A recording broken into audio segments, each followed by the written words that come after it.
누가복음 12장 49절에서 59절 말씀.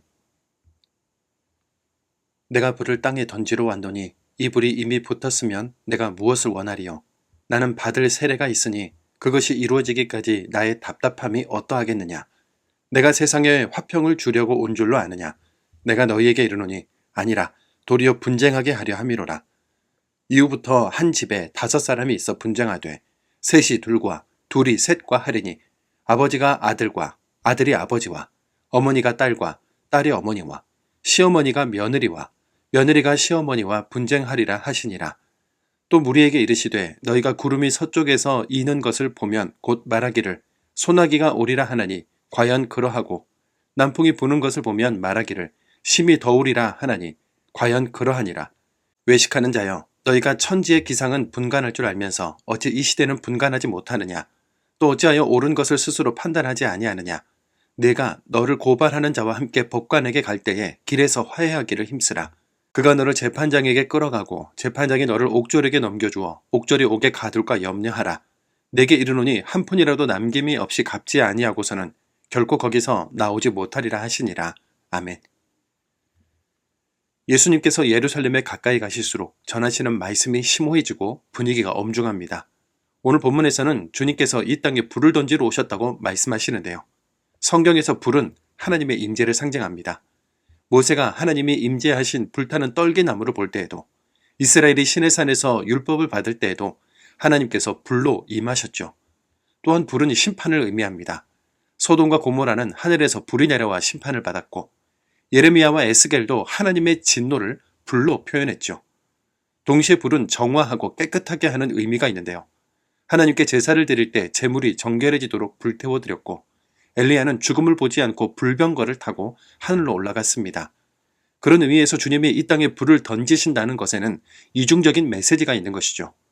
주님의 불은 멸망시키는 개념만이 아니라 깨끗하게 하시는 의미가 있습니다. 주님의 불에 의해 의인은 정결해지고 악인은 심판을 받을 겁니다. 주님이 던지시는 불의 구체적인 형상은 바로 십자가인데요. 주님께서 세례를 받으실 때 세례 요한은 주님에게 세상 죄를 지고 가는 하나님의 어린 양이라고 했죠. 세상을 위한 속죄의 제물로 오신 주님은 제물이 불태워지듯 십자가에 피 흘리심으로 이 땅에 세례를 베푸십니다. 십자가는 우리에게 묻습니다.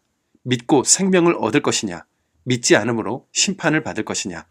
하나의 사건이 십자가가 믿는 자에게는 생명으로, 믿지 않는 자에게는 심판으로 나타납니다. 인간 스스로 마음을 완악하게 하여 십자가를 믿지 않으면 그 결과는 스스로 짊어져야 하는 것이죠. 주님은 지금이라도 영적 시대를 분간하라 하십니다. 이스라엘의 서풍은 서늘한 바닷바람으로 폭풍우나 소나기를 몰고 오고요. 남풍은 사막에서 불어오는 뜨거운 바람입니다. 바람에 따라 천지의 기상을 분별할 수 있었던 거죠.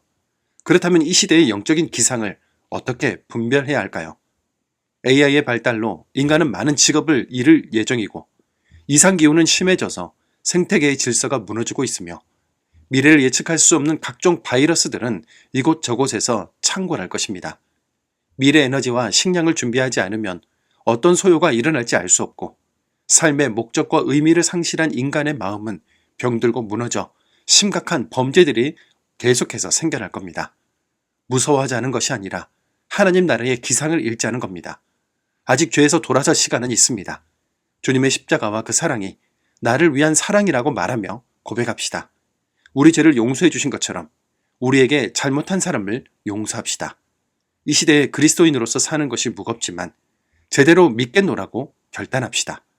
우리를 정결하게 태워달라고 고백합시다. 주님께서 그런 우리를 두 팔 벌려 안아주실 겁니다. 사랑의 주님, 성경에서 만나는 심판하시는 하나님이 무서웠고 십자가를 지시는 주님과 나는 상관없는 것처럼 느껴지기도 했습니다. 영적 기상도는 곧 주님이 오실 거라고 말하지만 우리의 마음은 여전히 이 땅에서 더 배부르고 더 쌓아두고 싶기만 합니다. 말씀 앞에 각성하여 다시 오실 주님을 기다리며 주님을 내 마음의 주인으로 영접합니다.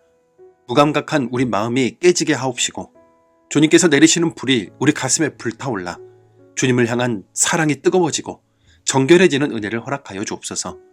하나님 나라 사람답게 사랑하고 용서함으로 선한 싸움을 하면서 주님을 기다리는 신실한 종이 되게 하여 주옵소서.